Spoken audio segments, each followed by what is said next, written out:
Shama arkafune akam jirtan hojjettoota hordoftoota keenya baga jiraattan baga nagaa taatanii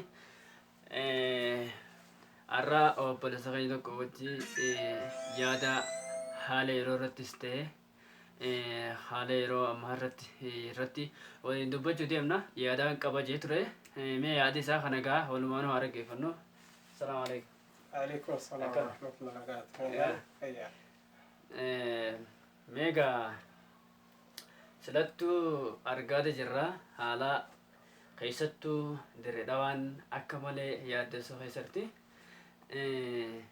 dhiyoo tana taantu dheengaddaa achi dabarte sana jechuudha.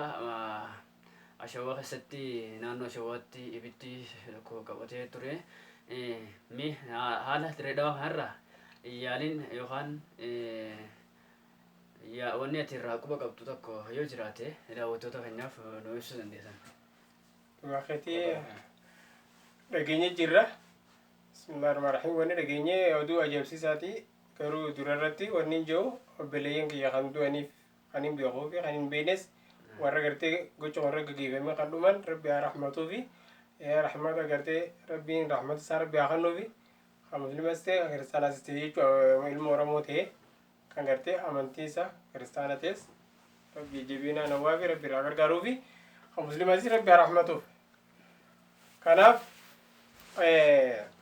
waan gartee maatii isaaniitillee jajjabinaan hawwaa fi haadhaa fi abbaa isaaniitiif obboleeyyan isaaniitis rabbi haa sabbarsiisu. Kanaafuu duba garuu waan ajaa'ibaati weeti. Harma irratti tiif bananii laaluu fi feesbuukaan waan adda addaa hordofnee tuma jala deemuudhaan malee qaamaan illee biree jiraachuu waan nuti biyyaan baaqeessa jirra.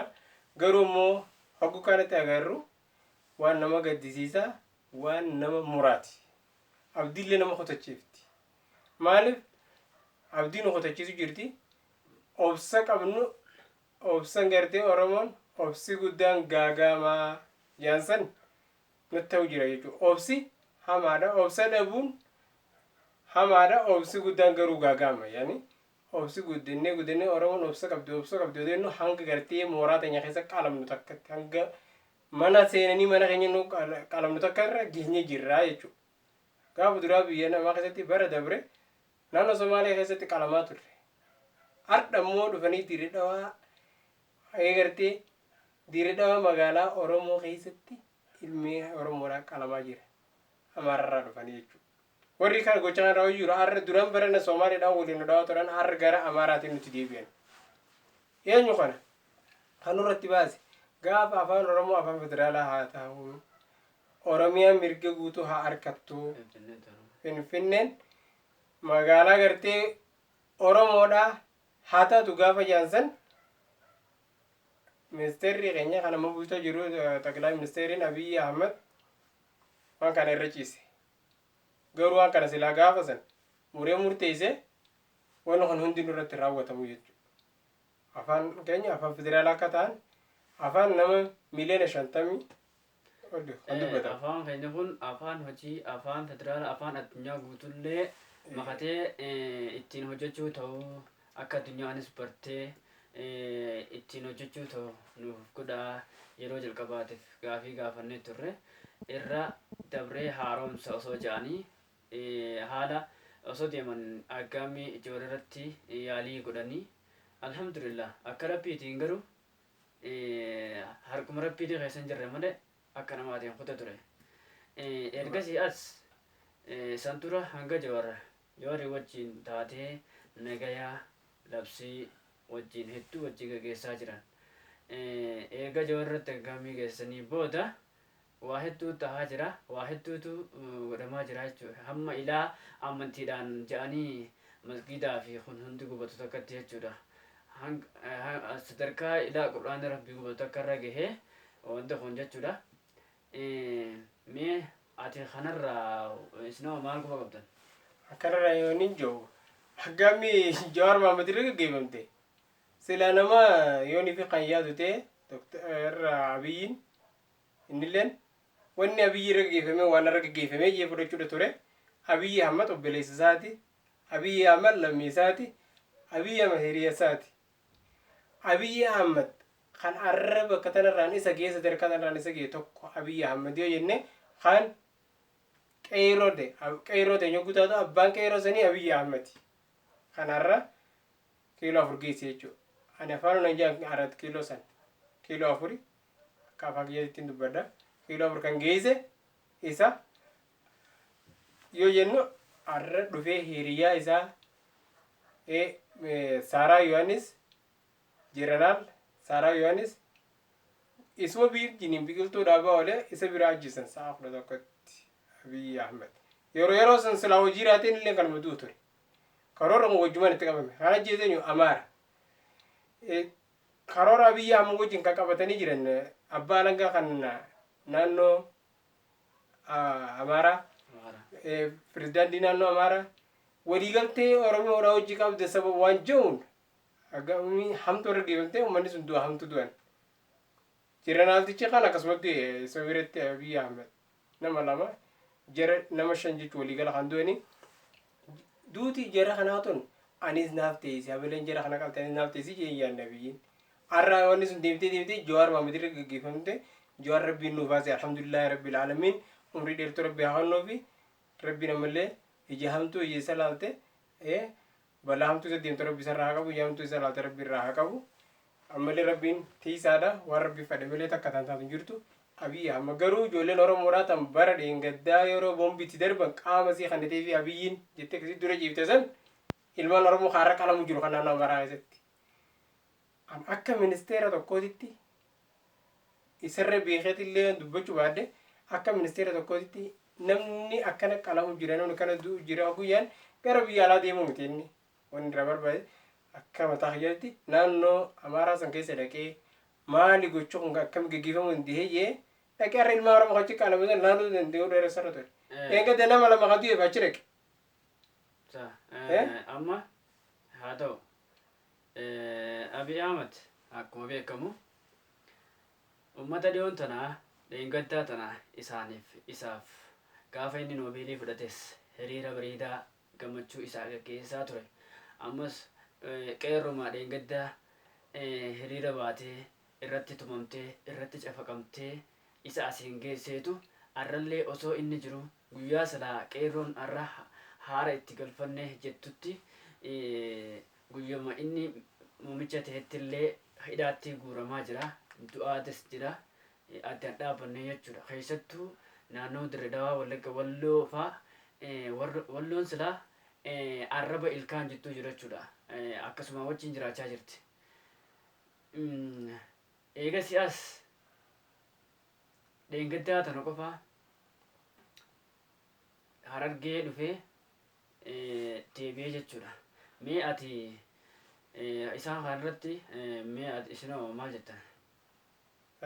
Akka Dr. Abiyyitti wanta akka Abiyyi Ahmeditti garuu ani waan ajaa'ibsiisa jecha Jawaar Mahmediin jee kan gartee ani iskortaadhaan jee jawsan baay'ee naga ajaa'ibsiisa beektaa.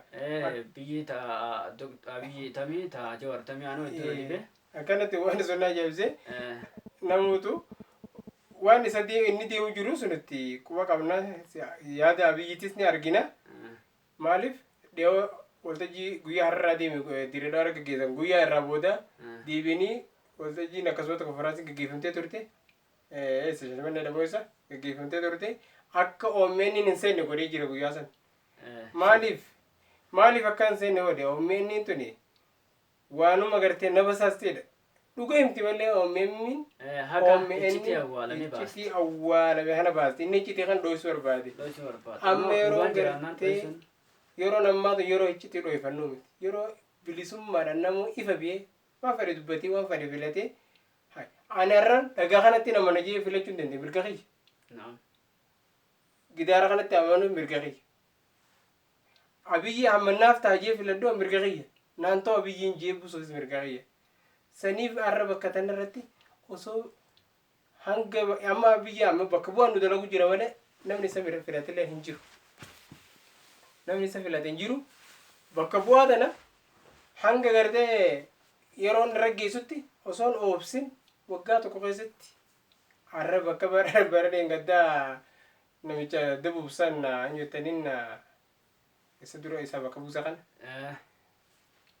ministeera gartee isa dura ture kan na jalaa batee jira maqaan isaati maal nama jibbisu kana sammuu isaatiillee sammuullee siin qabdu bara. Hedduu maqaa haastu waan ta'eef dagachuun Beera hayyoo isaa garuu ani kanaan akkan argu jirutti hayyoo isaa karoora isaa akkuma namicha saniitti karoora mallasi.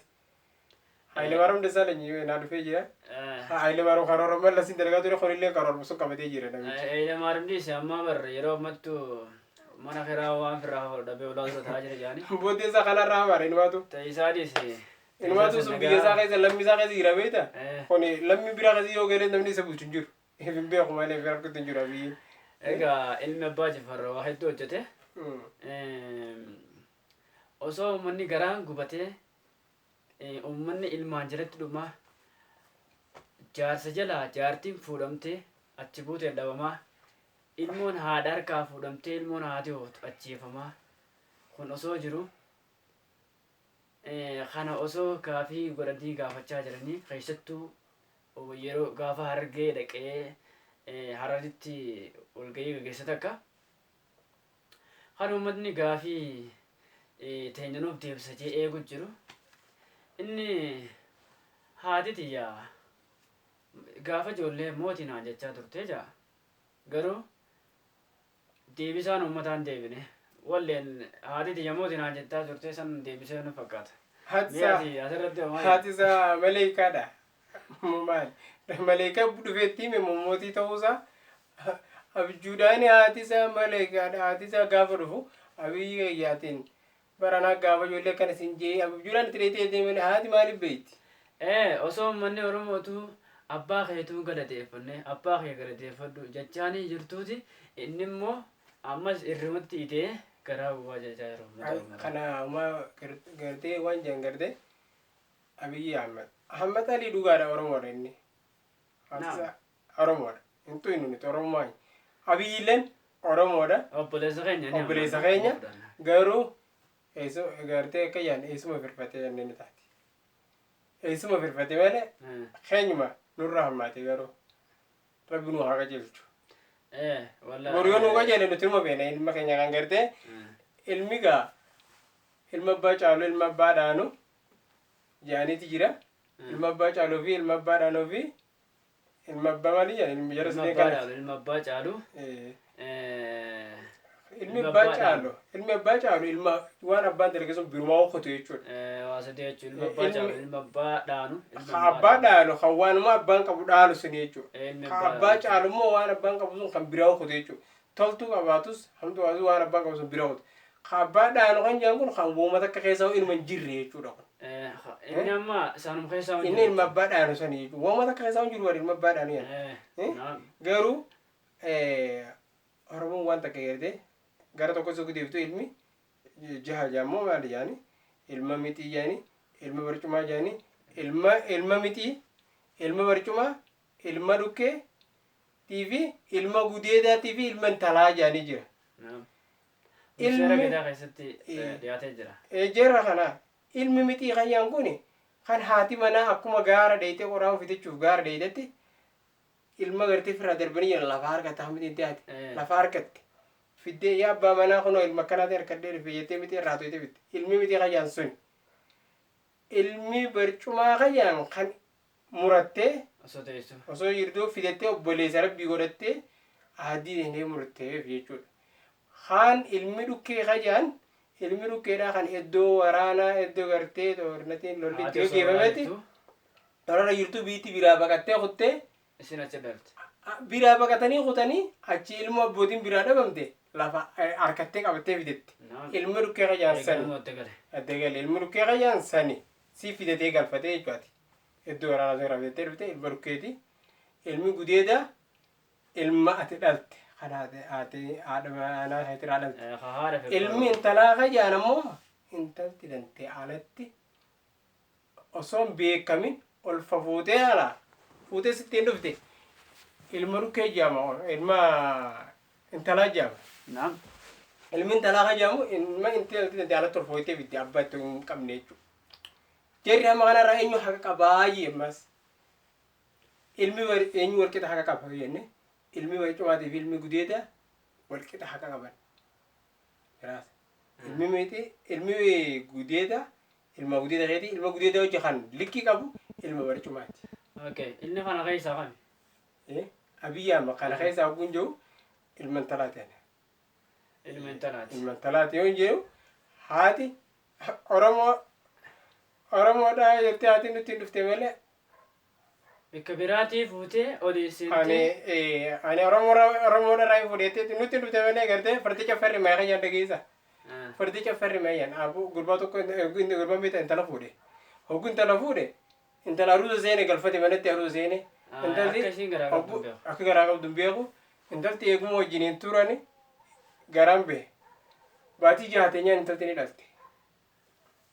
Intala tan ni hiita. Garaatti baatii sadii moo duraan garatti turte. Baatii lama cinaa duraan garatti turte. Hoggu baatii jahaa fi cinaas bira teesse dhalte jechuudha yookaan baatii torba teesse. Fardicha ferri maayii jettiin Oromoo. Fardicha ferri maayii. Fardicha ferri maayii jedhan Oromoo. Fardicha ferri maayii jedhaniini ol fakkasi fidattee dhufte malee ilma haala ilmaana biyya amma dhalii dheeraadha dhalee miti biyya amma saniifuu. Mee mata isaa hedduullee irraa dubbachuun dandeenyu.